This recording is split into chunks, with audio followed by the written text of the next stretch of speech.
자, 오늘 본문 말씀을 보면 예수님께서 여리고로 이르셨다가 잠시 사역하시고 여리고를 떠나실 때라고 성경이 기록하고 있습니다.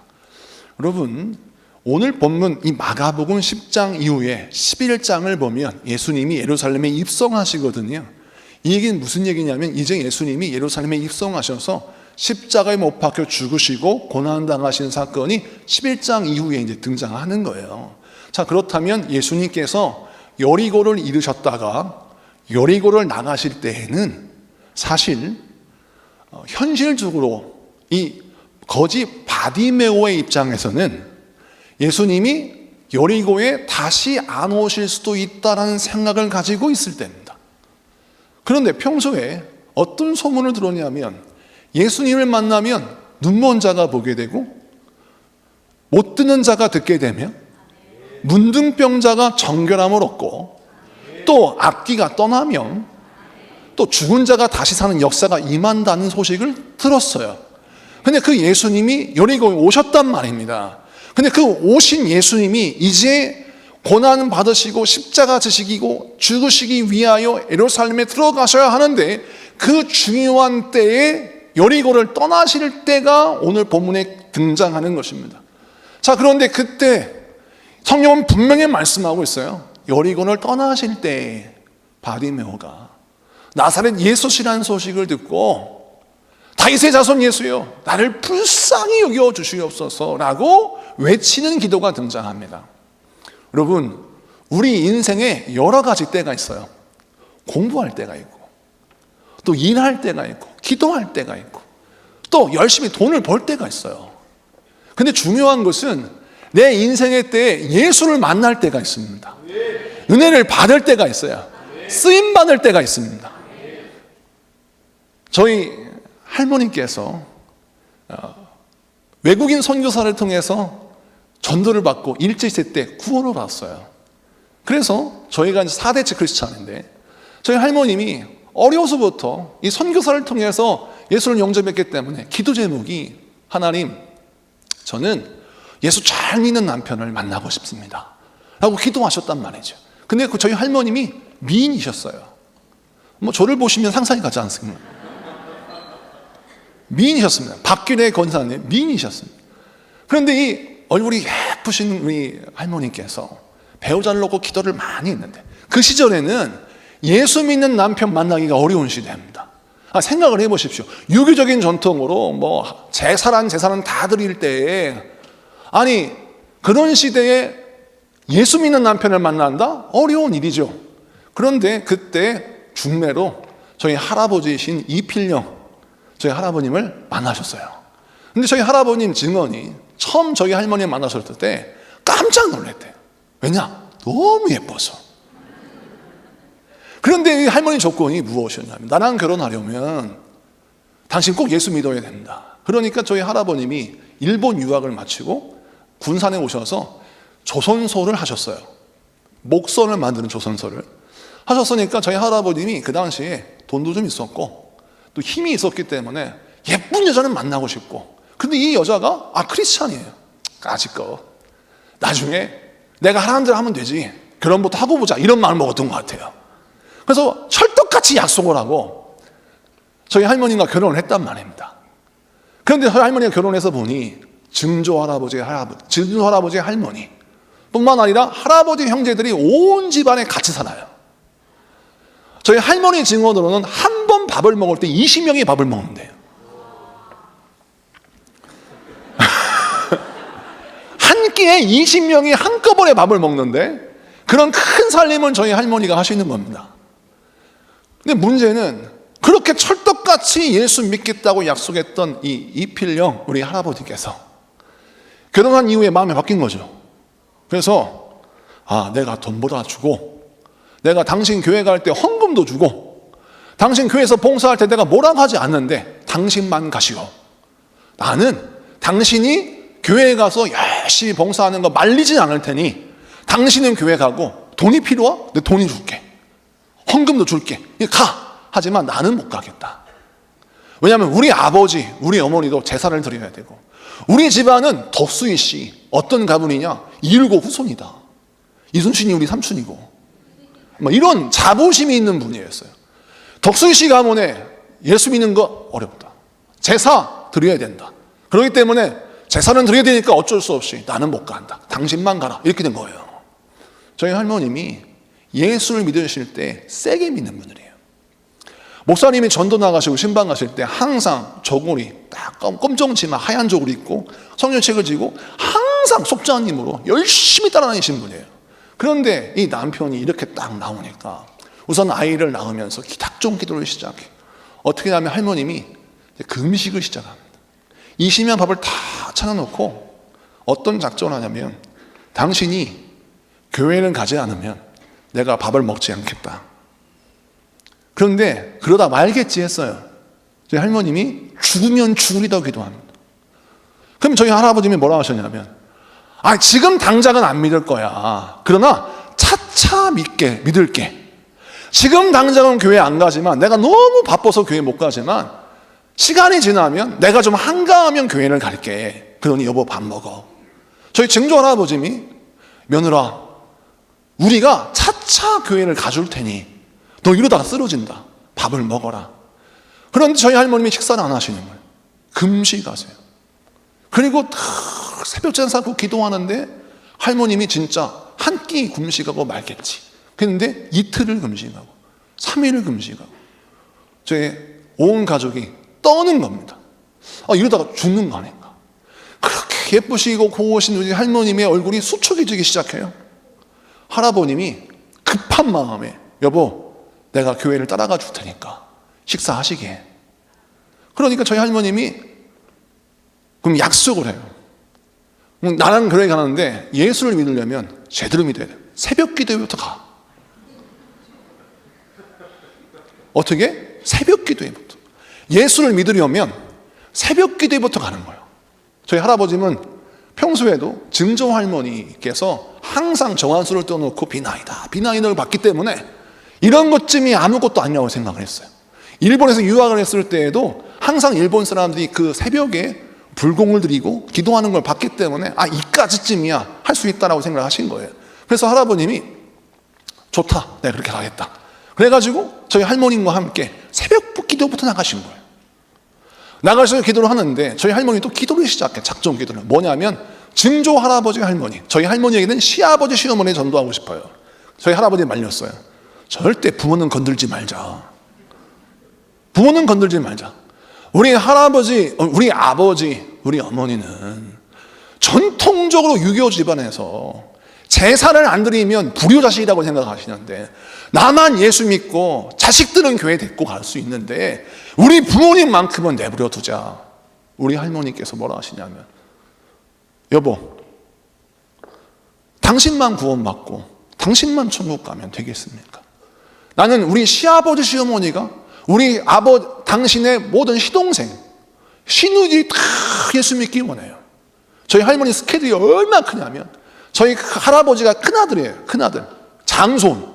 그러니까 동생들이 줄줄줄 7남매인데 7남매가 다 저희 할머니가 먹여 살리고 있어요. 저희 집에서 사시고 계세요.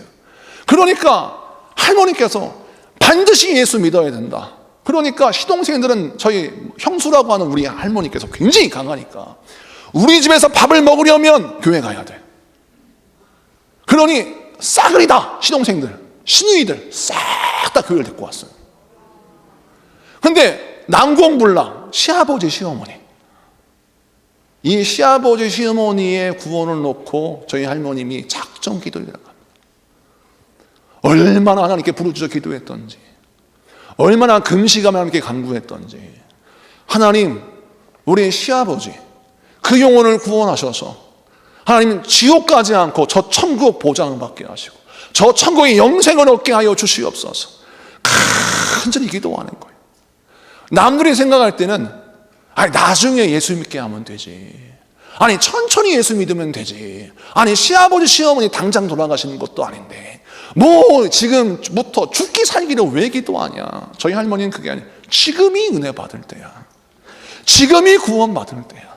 지금이 하나님이 부르시는 때야.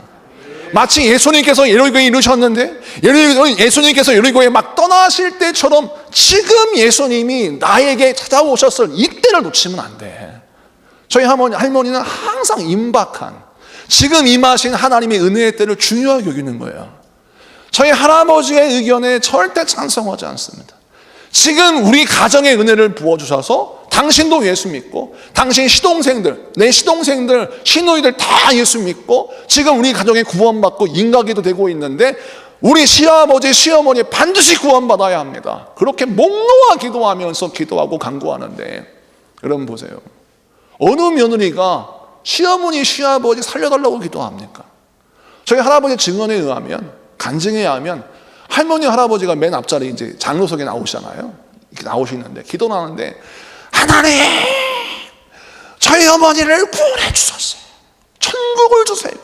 영생을 주세요. 저희 아버님 영생을 주세요. 구원해 주세요. 천국의 상급을 주세요. 시아버지 영혼의 구원을 위하여 살려주세요. 라고 기도하는데 저희 아버님, 할아버님 마음이 감동한 거예요. 어느 며느리가 시아버지를 살리기 위해서 기도해요. 한 번은 저희 증조 할머니께서 하도 아들이 며느리한테 붙들려가지고 며느리에게 쎄도 너무 쎄. 그래가지고 이 며느리에 붙들려 새벽 예배를 가니까 저희 증조 할머니께서 도대체 내 며느리가 내 아들을 어떻게 요리했길래 저렇게 새벽마다 애들 데리고 가나. 그래가지고 외할머니가 저 뒤에 증조 할머니 오셔서 저 뒤에 앉아 계신 거예요. 교회에 가셨는데 새벽에 저희 할머니 기도하는데 우리 아버님을 구원하소서, 우리 어머님을 구원하소서, 주여 살려주시옵소서라고 큰 소리로 며느리가 소리쳐 기도하는 걸 보고 저희 할머님이 깜짝 놀란 거예요. 남들을 보면 며느리가 하여튼 밖에 나갔다 하면 우리 시어머니 꼴보기 싫어. 우리 시아버지는 왜 이렇게 끼니 때마다 집에서 밥을 먹을까? 우리 시어머니는 왜 이렇게 며느리를 힘들게 할까? 라고 며느리는 밖에 나가서 시어머니요, 시아버지요 하고 다니는데 아니 우리 며느리는 매 끼니마다 20명 그 식사를 준비하는 것도 힘들고 어려울 텐데 이 며느리가 새벽마다 하나님 우리 시아버지, 우리 아버님 하나님 구원하여 주옵소서, 천국을 보장하여 주옵소서, 은혜 받게 하여 주시옵소서, 그 생명을 구원하여 주시옵소서, 우리 시어머니 이렇게 축복하여 주옵소서, 주님 불러주시옵소서, 하나님 구원하여 주시옵소서, 살려주시옵소서 라고 막 애절하게 기도하는 그 내용을 다 듣고서 저희 증조 할머니께서 감동을 하신 거예요. 물론 우리 할머니께서 들으라고 한 건 아니에요. 평소에 그렇게 간절히 기도하는 그 기도를 하나님이 들으시고 감동하신 거예요. 내가 이 딸의 기도는 들어줘야겠다. 그 시어머니를 움직이신 거죠. 너 감권적으로 교회 예배당에 와라. 우리 하나님이 역사하셔서 저희 증조 할머니가 딱 들어오셔서 그 예배당에 들어오시고 뒷좌석에서 새벽에 부르짖어 기도하는 저희 할머님의 그 간절한 기도를 듣고 예수님을 영접해요. 저 며느리가 믿는 예수라면 내가 믿겠다. 저 며느리가 믿는 예수라면 내가 믿겠다. 왜요? 성품이 달라요. 성품이 달라. 누가 시어머니를 살리기 위해서 저렇게 목 놓아오나? 누가 시아버지를 살리기 위해서 저렇게 목 놓아오나? 저 사람 내 며느리가 믿는 예수라면 내가 믿겠다라고 작정하고 저희 증조 할아버지 할머니도 교회를 오시게 됐어요. 하나님께 영광의 박수. 할렐루야. 자, 저희 할머니께서 이미 시집을 오셔서 온 집안 식구를 다 예수 믿게 했습니다. 할아버지 형제들 7남매를 다 예수 믿게 했어요. 지금은 다 장로님 권사님이십니다. 자, 그런데 저희 할머님이 그렇게 기도를 하셨잖아요. 이렇게 열심히 기도하고 간구하시면서 하나님 내 자손들 가운데 목회자가 나오게 하여 주옵소서 이런 소원이 있었어요. 그런데 열심히 기도하셨는데 저희 할머님 아들, 딸들, 또 손주들 다 잘 됐습니다. 막 교수, 의사 다 잘 됐어요. 그런데 한 명도 목사를 안 해. 신학을 안 하겠대요. 그런데 손주들 가운데 다 요즘 잘 됐는데 딱 하나 말도 더듬지, 또 키도 작아서 늘 밖에 나가면 맞고 다녀요. 밖에서 맞고 다니면 동생이 가서 누가 우리 형 때렸어! 라고 나서 막 때려주려 나가는. 누군지 짐작하시겠죠? 저예요, 저. 제가 어려서 너무 약했어요, 몸이. 약해서 항상 저희 할머니께서 저를 붙들고 우셨습니다. 왜냐하면 저희 할머니, 할아버지, 증조할아버지, 할머니 그 일가 친척들이 다 집안에 계실 때 저희 어머니가 시집 오셨어요. 둘째 아들, 둘째 며느리. 큰 며느리가 부모님 못 모신다고 해가지고 저희 둘째 며느리인 저희 어머니가 그 온 집안 식구의 살림을 물려받아서 이제 시집살이를 하는데, 할머니께서 다른 손자들은 다 내 말을 안 듣는데 저는 친구가 없어요. 밖에 나가면 친구가 준이야 놀자 하고 야구도 하고 축구도 하는데 야구도 못하지 축구도 못하지 친구가 없지. 그러니까 할머님이 항상 저를 데리고 다니면 저는 갈 데가 없으니까 할머니 따라가서 새벽 기도 가고 수요일 예배 가고 금요일 예배 가고 석회 예배도 따라가고 부흥회도 따라가고 항상 가자는 따라가니까 이 손자가 목회를 했으면 좋겠다라는 생각을 했는데 너무 부족해. 다른 사촌 형들은 다 똑똑해서 막 진짜 막 승승장구했습니다. 스카이 대학을 다 갔고 하여튼 뭐 다 잘 됐어요. 근데 저는 말을 더듬었어요. 혀가 짧아요. 제가 어떤 장애가 있냐면 혀가 짧고 혀가 두꺼워서 소 있죠, 소. 혀가 소처럼 두꺼워서 발음이 안 좋아. 제가 어렸을 때 말을 하면 국어책을 읽으면 선생님이 막대기로 머리를 때리셨어요. 너 지금 장난하냐? 너 왜 책을 그따구로 읽어? 그러면 제가 원래 혀가 짧아서 그렇습니다 라는 말을 해야 되는데 혀가 짧으니까 말을 더듬으니까 더 혼났어요. 그냥 공포심, 트라우마가 생기는 거예요. 그래서 어떻게 밖에 나가면 말을 잘 못하는 겁니다. 말을 더듬으니까. 그러니까 친구들이 따돌리는 거예요. 근데 동생은 워낙에 잘생기고 운동도 잘하고 모든 면에서 팔방미인이었어요. 그러니 동생은 이렇게 잘해서 형이 맞고 오면 동생이 나가서 누가 우리 형 때렸어 하고 때려주고 오는 그런 동생이고 형은 맞고 다니고. 그러니 저희 할머님이 보셨을 때는 하나님, 우리 주님, 하나님의 은혜가 필요합니다. 저를 붙들고 얼마나 눈물 뿌려 기도하셨는지 모릅니다. 목회를 해도 가장 부족하네. 그러나 할머니께서 저를 붙잡고 뭐라고 하셨냐면 준이야, 하나님이 너 붙들어 주시면 너 위대한 종이 될 수 있어. 네가 살 길은 주님 붙들어야 돼. 그러니까 너 기도하고 은혜 받고 성령 충만해야 돼. 저를 붙들고 항상 나가서 기도를 시키시는데 할머님이 통곡으로 기도하시는 거예요. 하나님, 우리 손자 축복하여 주옵소서. 혀를 길게 해주시고. 여러분 그렇게 기도하시는 분이 있어요. 혀를 길게 해주시고. 가슴뼈가 너무 움푹 들어가서 제가 어떤 장애가 있었냐면 가슴뼈가 너무 움푹 들어가가지고 가슴뼈가 폐를 누르고 심장을 누웠어요. 그래서 오래 달리기를 못해요. 만약 100m를 뛰면 가슴이 헐떡거려가지고 제가 주저앉았어요. 그래서 나중에 예수병원을 갔더니 그 종합병원에서 뭐라 하냐면 갈비뼈를 다 잘라서 이걸 뒤집어야 된대요. 안 그러면 이 아이는 심장에 문제가 생기거나 허파에 문제가 생겨서 살 수가 없대. 그것을 초등학교 2학년 때 판정을 받았어요. 그래서 6학년 때 이 수술을 하기로 작정되어 있었어요. 그래서 저희 어머니는 발을 동동 구르고 있을 때 우리 할머니께서 뭐라 하시냐면 걱정하지 마. 우리 준이는 하나님이 쓰신다고 작정하셨는데 하나님이 고치실 거야. 하나님이 치유하실 거야. 그리고 할머니께서 기도하세요. 그리고 저를 위해서 기도하시면서 저희 가슴에 손을 얹고 할머니께서 가슴뼈야 올라올지어다, 올라올지어다, 올라올지어다 라고 선포하고 기도하는데 아우 아파. 막 짓눌러서 기도하는데 가슴이 아파요. 근데 어린아이가 뼈가 막 연한데 안 그래 들어온 뼈를 막 짓누르니까 아파. 막. 그리고 막 혀를 막 입에 대고 이 혀를 길게 하여 주시옵소서, 길게 하여 주시옵소서 기도하는데 길어지기는커녕 더 짧아지는 것 같아요.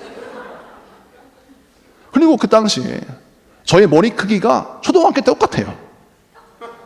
초등학교 때 머리 크기가 이만해. 키는 작고 머리는 크니 동네 아이들이 뭐라고 놀렸냐면 모이라 꿈동산. 왜 인형탈 쓰고 옛날에 이렇게 인형도 가지 않습니까? 그것처럼 머리에 탈을 쓰고 움직이는 아이처럼 해가지고 애들이 나를 보고 괴물로 불렀어. 자, 그러니 열등감에 시달리고 좌절감에 시달리며 가슴 아파하는 이 못난 아이를 하나님이 부르셨대요. 저희 할머니께서 기도하시기를 하나님, 준이는 하나님의 은혜가 아니면 절대 살 수가 없습니다. 그러나 주여 이 아들을 써 주시옵소서, 이 손주를 써 주시옵소서 라고 간절히 기도합니다. 중3 때 제가 성령을 받아요.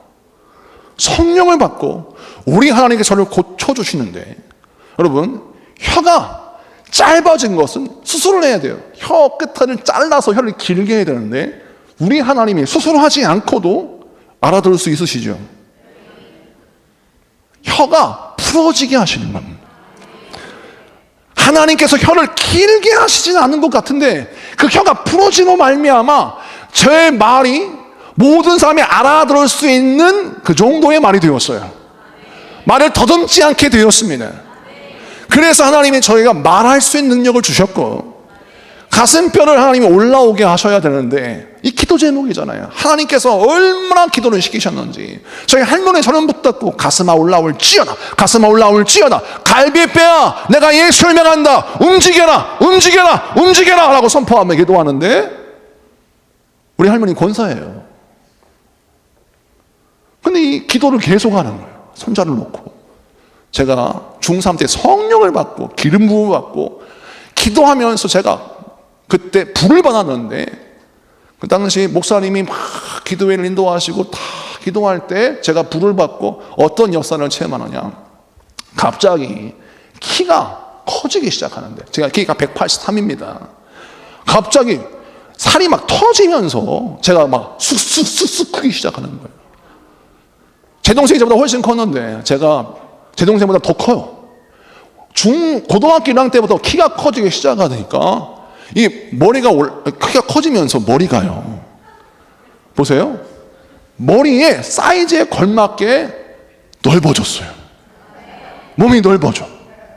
보세요, 이 머리에 걸맞게 몸이 커지니까 자연스럽게 옆으로 당기겠죠. 몸이 커지니까 몸이 당겨지면서 얼굴만 넓어진 게 아니라 가슴도 넓어져. 그러니까 자연스럽게 뼈가 쫙 올라오는, 너무 신기해. 가슴뼈가 올라와서 걸어도 지치지 않고 뛰어도 힘들지 않는 폐와 심장을 허락해 주셨어요. 하나님께 영광이 받았어요. 할렐루야.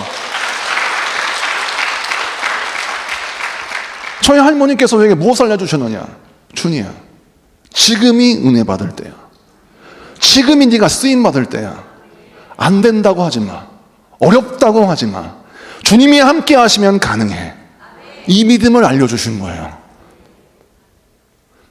제가 대전의 모 교회에서 전도사를 할 때입니다.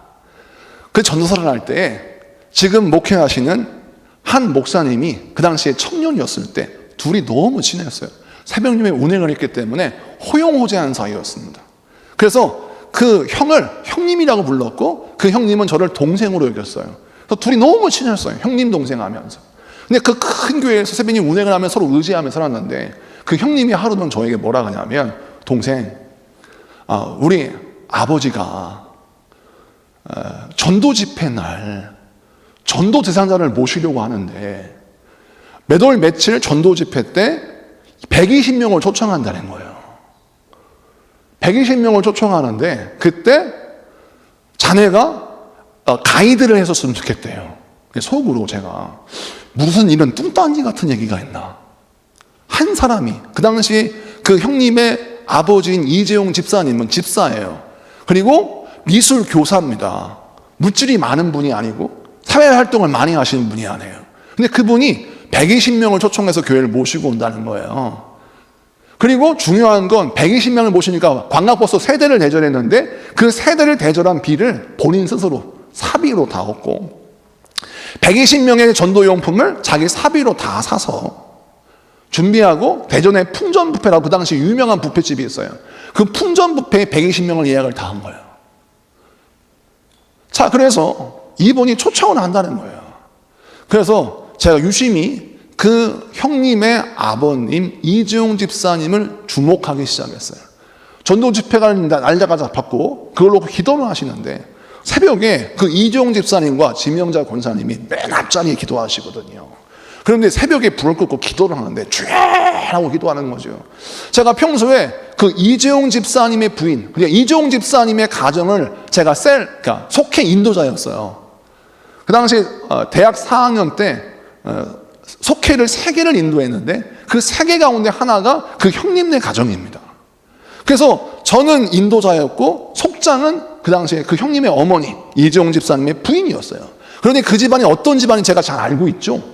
자, 그런데 그때 새벽에 기도하는 저는 몰랐는데 유심히 보니까 참 희한한 게 새벽에 열심히 조용하고 막 기도하네. 교회가 크니까 몇백 명이 기도하지 않습니까? 근데 제가 유심히 보니까 앞에 반딧불처럼 뭔가 반짝반짝거려요. 이렇게 보니까 이재용 집사님이 볼펜 같은 라이터 후레쉬를 가지고 수첩을 넘겨가면서 막 기도를 해요. 주여 주여 주여. 120명의 명단을 놓고 새벽에 기도하는 거예요. 주여 오실 줄 믿으며 주여 인도하여 주옵소서. 예수의 복음을 변화시켜 주시옵소서. 담임 목사님 말씀을 선포하실 때 그의 마음간에 복음이 심겨지게 하여 주시옵소서. 역사하여 주시옵소서. 이거를요 기도하는데 새벽 예배 제일 마지막까지 기도하는 거예요. 그 집에 제가 속회 예배를 인도하러 갔어요. 근데 문득 그때 속회 예배를 인도하러 갈 때 거실에 있는 화장실이 고장이 나서 안방에 있는 화장실을 써야만 했습니다. 그래서 속자님 화장실 좀 썼겠습니다. 그래가지고 안방에 화장실 들어가는데 그 안방에 저희 그 이재용 집사님의 책상이 있어요. 안방에. 자, 깜짝 놀랐어요. 책상 앞에 벽에 120명의 이름을 쫙 포스트잇을 붙여놨어요. 그리고 거기에 특이사항 아무개는 어떤 사람이고 어떤 기도 제목이 있고 아무개는 어떤 사람이 어떤 기도 제목이 있고 이 120명의 명단이 쫙 있는 거예요. 소름이 쫙. 스토커인가? 세상이 이렇게 자세하게. 그걸 놓고 우리 그 지명자 권사님이 뭐라고 하시냐면 저희 남편이요 전사님 이 명단을 놓고 매일같이 기도한다는 거예요. 전도 집회를 놓고. 제가요 순간 부끄러웠어요. 나는 그래도 명색이 전도사인데 나는 속해 인도자인데 세상에 집사님이 이렇게 전도를 하기 위해서 기도하는데 나는 뭔가. 그래서요 제가 이 가정을 보고 하나님 과연 이게 되겠습니까? 120명 전도 이게 가능하겠습니까? 라고 제가 의구심을 품고 기도했는데 전도 집회 날이 됐어요. 버스 세대가 왔습니다. 그래서 한 대는 저의 형님, 제가 아는 그 형님, 이준호 이제 지금 목사님이죠. 그분이 탔고, 두 번째는 저 이준희 전사가 탔고, 또 하나는 제 친구가 탔어요. 차 세대가 대전시를 도는데 참 깜짝 놀랐어요. 어디에서 나타났는지 개미떼처럼 사람들이 그 정해진 시가 나오는데 이 버스 세대가 꽉 차는 거예요. 120명이 찼어요. 그래서 교회로 왔어요. 교회가 크거든요. 그 큰 교회에 120명이 다 앉는 거예요. 담임 목사님 다 쓰셨어요. 설교를 하세요. 막 예수님 영접하십시오. 영접 기도를 해요. 그러면 막 그 사람들 다 적기로 했었어요. 왜냐하면 누가 영접했는지, 누가 예수님 믿기 작정했는지 다 적어놓고 그걸 딱 적어서 이제 그 명단을 넘기기로 했어요. 그런 다음에 그분을 딱 끝났어요. 그러면 교회에 폐를 끼치면 안 된다고. 우리 집사님이 120명을 놓고 다시 버스에 태워. 그리고 풍전부패로 가는 거예요. 가서 거기에서 식사를 하는데 그때 이재용 집사님이 간증하는 거예요. 내가 원래 철저히 미심 있는 사람이었습니다. 근데 제가 하나님의 은혜를 체험하고 저희 딸들의 전도를 받고 예수님이 참된 나의 구원자이시며 천국과 지옥이 있는 것을 내가 분명히 알고 보았습니다. 여러분 예수 믿고 구원받아야 합니다 라고 예수님 간증을 하는 거예요. 그리고 담임 목사님 자랑을 우리 아무개 교회 아무개 목사님은 얼마나 훌륭하시고 얼마나 능력이 있으신지 우리 교회 자랑 목사님 자랑을 그렇게 하시는 거예요. 그렇게 한 다음에 식사 맛있게 하십시오 라고 막 선물을 나눠주는데 선물을 보고 깜짝 놀랐어요. 고가의 선물을 나눠주는 거예요. 경비를 따지고 감사한금 따져보니까 1,000만 원의 경비를 썼어요. 1,000만 원의 경비를 썼는데 이게 교사 월급으로 가능한가? 제가 물었죠. 형님 이게 어떻게 이게 가능합니까? 그랬더니 저희 그 이재용 집사님은 전도를 위하여 자기 생명을 걸고 이걸 헌신하는데, 왜 헌신하느냐? 딸들을 통하여 내가 구원을 얻었는데, 내가 예수 믿기 전에 한 번은 딸이 공부를 너무 잘해서 장학금을 받고 왔는데 그 장학금을 천예물이라고 교회에 헌금하고 왔네. 그래서 저희 장인어른이, 아이고 장인어른이, 이재용 집사님이, 야, 너 누가 가르쳐? 내가 가르치는데 너 장학금 받았으면 나한테 가져와야지. 너 그거를 헌금했어? 너 당장 가져와. 그랬더니 딸이, 아빠 그거 헌금한 거 나 못 가져와요. 당장 가져와. 너 어디 이상한 종교 믿어가지고 너 지금 너 뭐 하는 거야? 당장 그거 환불해달라고 그래. 그러니까 그 딸이 울며 불며 절대 그럴 수 없다고, 하여튼 울면서 반항했어요. 그때 그렇게 핍박하던 이재용 집사님이에요. 그런데 그 딸의 전도를 통하여, 그 딸들의 전도를 통하여 아버지가 예수를 만나 천국과 지옥을 알게 된 거예요. 확신하게 된 거예요. 그래서 평생 뭐가 마음에 찔리냐면, 그때 내가 정말 큰 죄를 졌다. 우리 딸이 나를 살리기 위해서 그렇게 애를 썼는데 그 헌금한 걸 다시 환불해라고 했으니 내가 정말 큰 죄를 졌다. 이 죄를 물론 예수님이 다 용서해 주시죠. 예수님이 다 용서해 주셨지만 저희 그 이재용 집사님은 아니야. 그래도 내가 사명 감당해야지. 나처럼 아직도 헤매이는 사람들을 구원해야 돼. 그래서 그들에게 복음을 증거하기 위해서 내가 헌신한다. 그래서 교회에서 예산을 타지 않아요. 본인이 120명의 전도를 감당합니다. 천국 가시는 그날까지 그 일을 하셨어요. 자, 그분이 저희 장인어른이에요. 한 번은 저희 처남이 저에게 형 동생 하는 사이에 저에게 묻습니다. 너 내 여동생이랑 만날래? 그때 저는 로또에 당첨된 줄 알았어요. 왜냐? 천국에서 가장 큰 자는 그 당시에 저희 할머니만 계신 줄 알았더니 이재용 집사님이 천국에서 가장 큰 자라는 확신을 얻었어요. 이런 믿음의 명문 가문이라면, 그분의 딸은 나에게는 큰 복이겠구나. 그래갖고, 형님, 저에겐 너무 감사하고 기쁜 일이죠. 꼭 만나게 해달라고.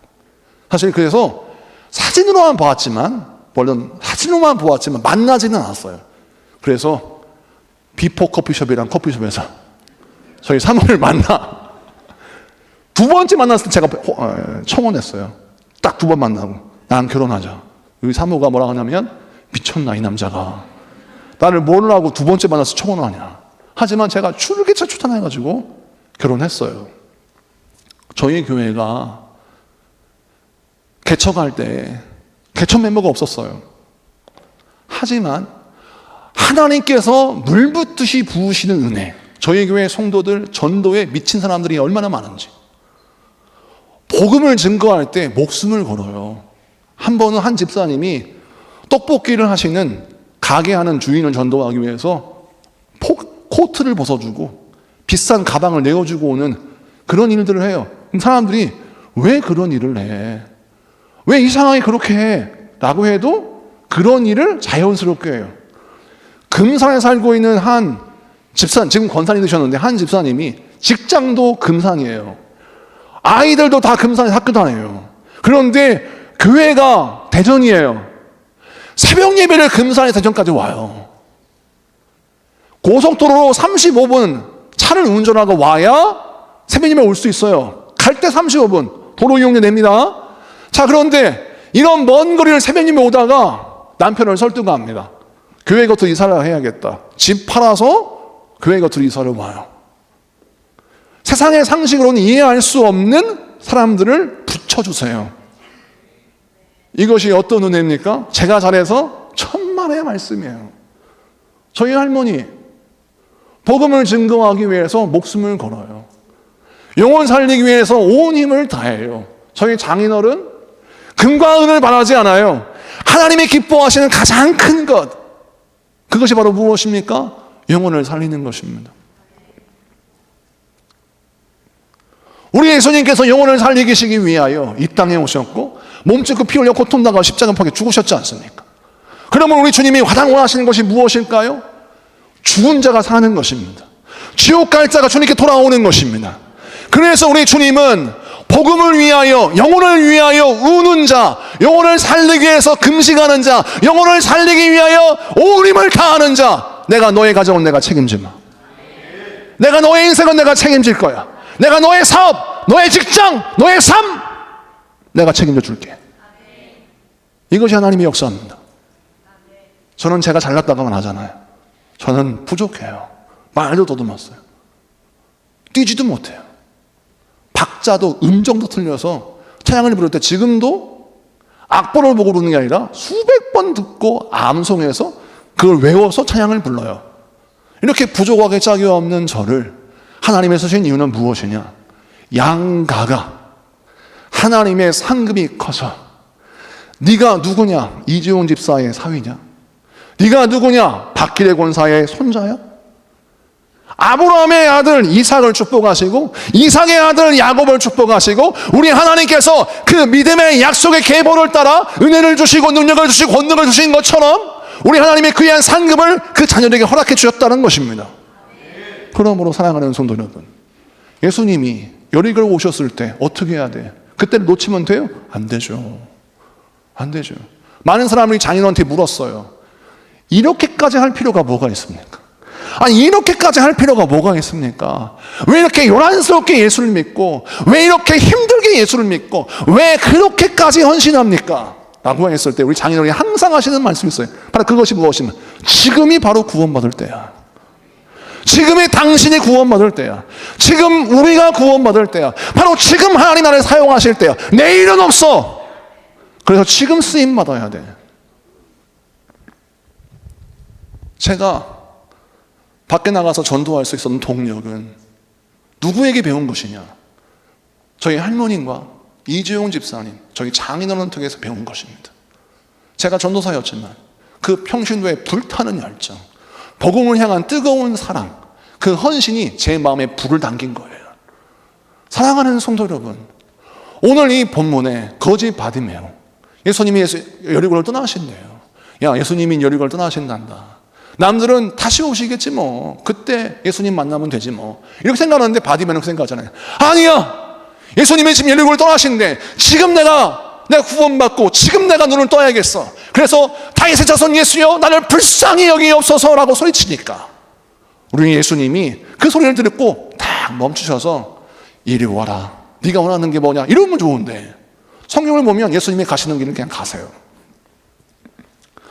바디메오가 총 2번을 외치는데 첫 번째 바디메오가 다윗의 자손 예수여 나를 불쌍히 여기옵소서라고 말씀하셨을 때 예수님 반응하지 않으세요. 그 성경은 뭐라고 기록하고 있냐면 많은 사람이 그를 꾸짖어 이르되, 많은 사람이 이 거짓 주제에 당신이 뭔데 예수님이 가시는 길을 막습니까? 당신이 뭔데 지금 왜 이렇게 소리치고 우리의 길을 막습니까? 왜 회방합니까? 라고 사람들이, 많은 사람이 꾸짖었다라고 성경 기록하고 있습니다. 여러분 100명이 한마디씩만 꾸짖어 보세요. 100마디예요. 우리가 기도를 하다가 전도를 하다가 봉사하다가 우리 속회 인도자로, 속회 속장으로, 또 교회 여성교회 회장으로, 교사로 봉사하다 보면, 기도하다 보면 여러분 계속 하나님의 지도를 따라서 동굴을 파요. 조금만 가면 이 동굴이 뚫려서 터널이 되는데 한 번 기도에, 2번 기도에, 3번 기도에 야매 충성을 하다가 지도를 보고 가다가 사람들의 말에 상처를 받아요. 속자님이 무슨 말을 했다고 상처받고, 권사님이 무슨 말을 했든 상처받고, 이 터널을 지나고 이 동굴을 뚫으면 터널이 될 텐데 기도를 하다가 포기해버리는 거예요. 물질 문제 때문에, 사람의 갈등 때문에, 마음의 시험 때문에.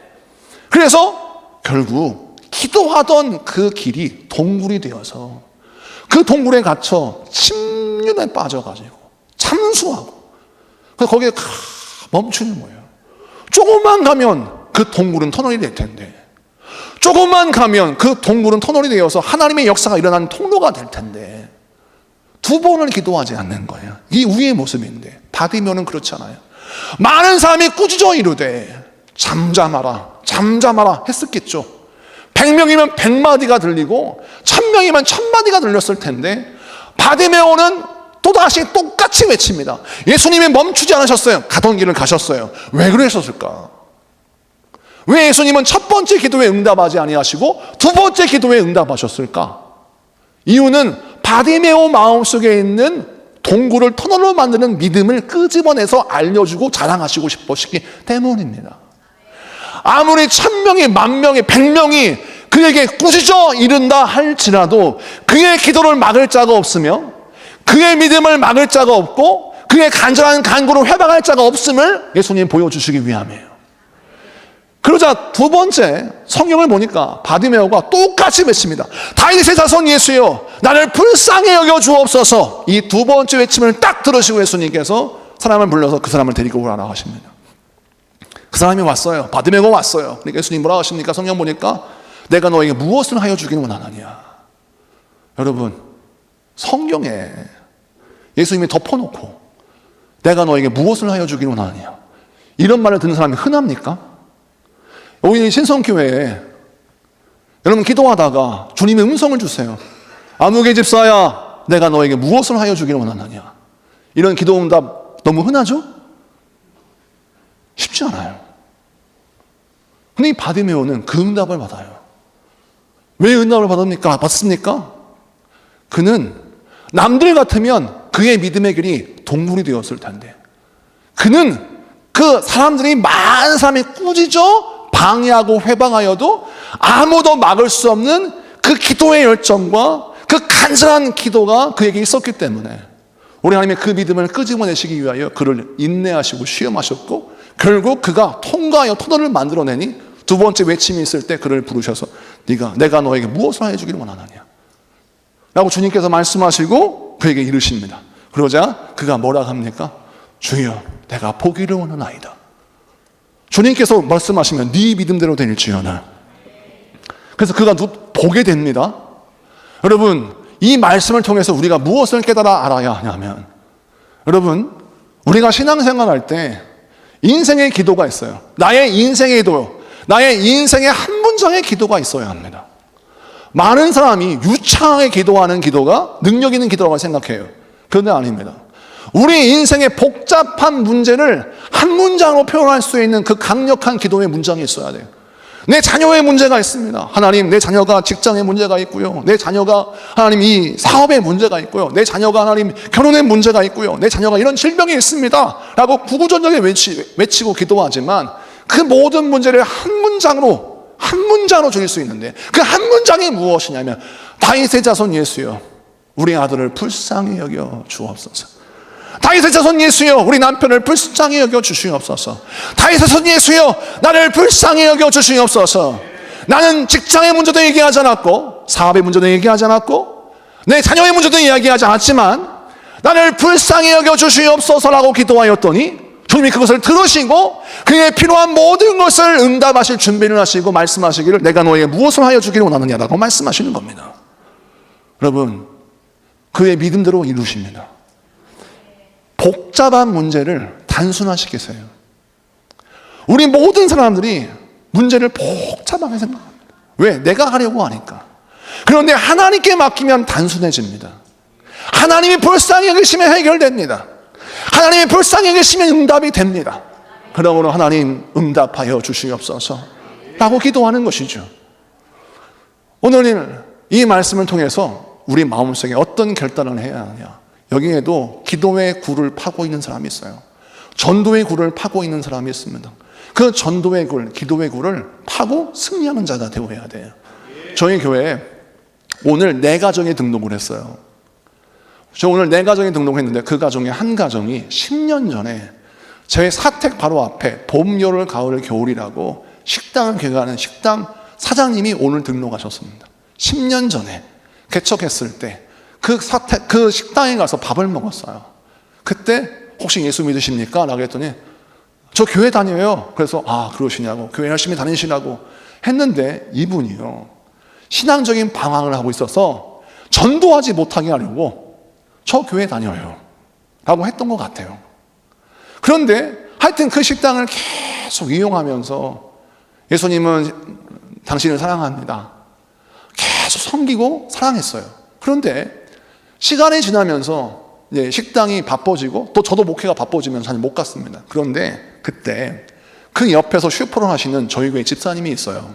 저희 집사님이 어떻게 예수를 믿게 되었냐면, 이분이 저희 사모가 저가 계속 전도를 했을 때 이분이 교회가 너무 작으니까 예수를 안 믿겠다고 거절했는데, 하루는 꿈을 꾸는데 하나님이 자기를 이끌어 가시더래요. 이끌어 가셔서 웬 CGV 건물 5층에 딱 서게 하시고 엘리베이터가 쫙 열리더니 그 엘리베이터에서 내리게 하시고 오른쪽으로 틀어서 골목길을 쭉 들어가 보니까 끝에 교회가 하나 있는 거예요. 그 교회 문을 열고 들어가게 하시더래요. 꿈이 깼어요. 너무 신기해서 이분이 새벽에 그 꿈속에서 보았던 교회로 가보려고 그 CGV, 유성 놓은 CGV 교회로 거기로 간 거예요. 근데 그 건물이 6층이 극장이고 5층이 저희 교회인데 5층에 내려서 딱 문이 열리는데 꿈속에 봤던 그 장소 그대로예요. 처음 왔는데. 그래서 그걸 나와가지고 오른쪽에 틀었어요. 끝에 보니까 꿈속에 봤던 교회가 그대로야. 그래서 교회로 들어왔는데 그때 예배 드리고 있었어요. 이분이요, 자기 아이들 2명을 다 데리고 교회에 등록을 했어요. 보세요. 아무리 전도해도 안 되던 이 사람이 하나님이 그의 마음을 움직이시고 인도하셔서 환상 가운데 교회를 보게 하시고 그렇게 전도되게 해서 교회에 오게 하셨어요. 그런 은혜를 체험하는 이 집사님이 이분을 전도하기 위해서 기도합니다. 이 가정을 인도하기 위해서 애를 써요. 신앙적 방향은 좋은 교회, 좋은 목사님 만나면 끝납니다. 당신 지금 이 예배 쉬고 신앙 쉬고 있으면 안 돼요. 좋은 교회, 좋은 목사님 만나면 당신 인생의 방향은 끝이 납니다. 라고 열심히 섬기고 사랑하고 섬기는 거예요. 그 세월이 지났어요. 그런데 오늘 등록했어요.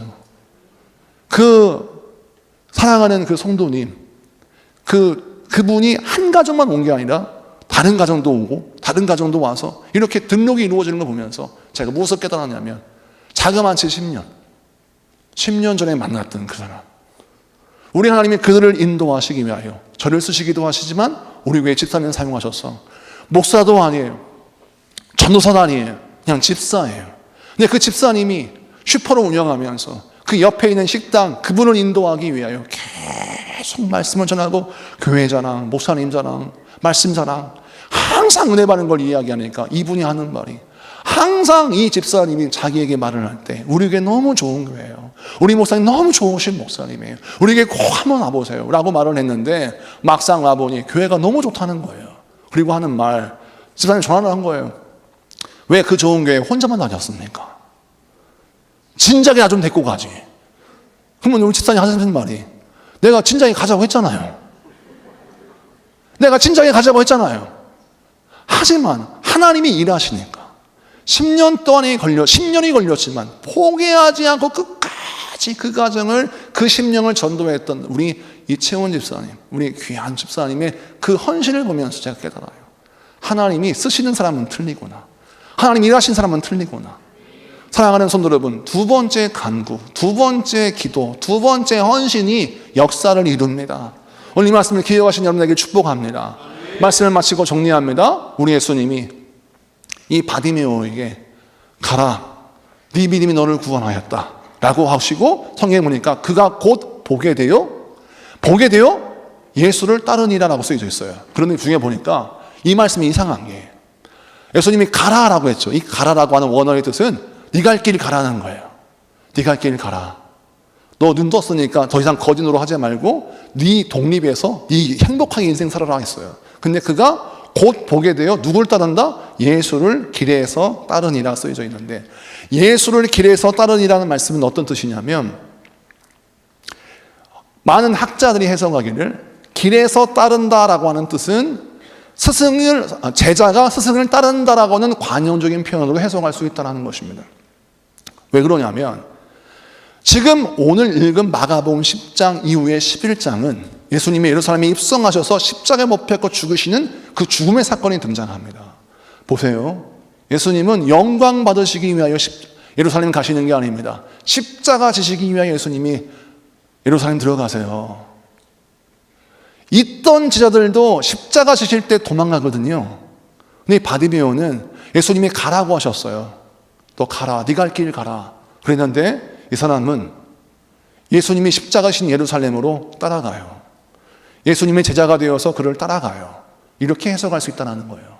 자, 그러면 이 해석을 종합해 보니까 바디메오는 은혜 받은 이유, 복이 된 이유, 세상으로 가지 않고 기적을 체험한 이유, 주를 따랐어요. 그 길은 어떤 길이에요? 십자가 하는 길이에요. 사명을 감당하는 길이에요. 은혜 받는 길이에요. 주님과 함께 동행하는 길이에요. 세상으로 가지 않고 주님 따라갔어요. 사랑하는 성도 여러분 어떤 인생을 살고 싶습니까? 육신을 위해 살면 썩어질 것을 거두게 됩니다. 여러분 아들, 딸을 위해서 어떤 것을 거두고 싶습니까? 여러분 인생을 위해 어떤 것을 거두고 싶습니까? 만약 썩지 않을 것을 거두고 싶다면 여러분 세상의 생명을 구하지 말고 영적 생명을 구하십시오. 세상의 근광을 구하지 말고 예수의 생명, 예수의 능력을 구하십시오. 그 말씀의 능력을 구하는 자에게 우리 주님께서 놀라운 기적을 행하여 주시사 내가 해줄 수 없는 것들을 주님이 이루시고 내가 선물해 줄 수 없는 것을 주님께서 허락하시는 놀라운 역사의 말 줄로 믿습니다.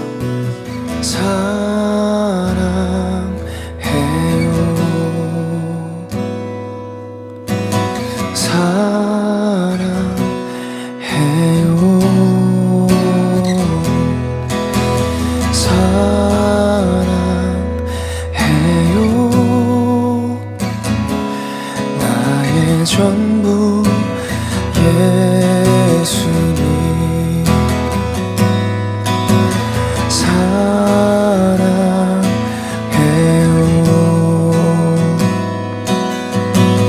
사랑해요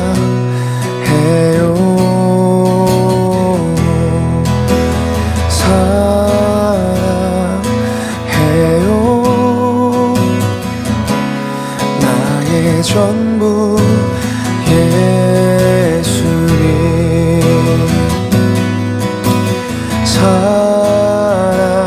사랑해요 사랑해요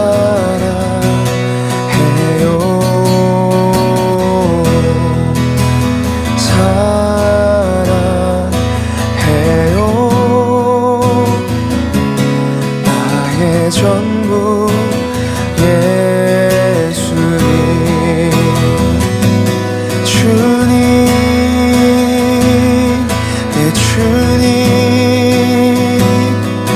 이름만 불러도 가슴이 뛰어요.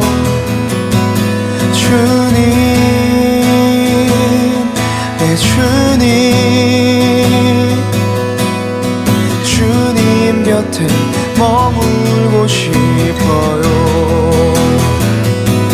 주님 내 주님 이름만 불러도 가슴이 뛰어요. 주님 내 주님 주님 곁에 머물고 싶어요.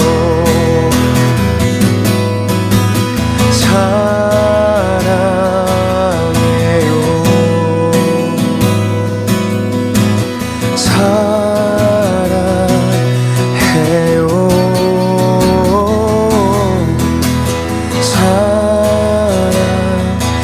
사랑해요 나의 전부 예수님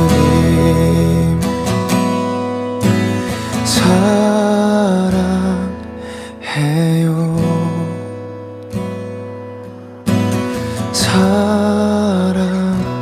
사랑해요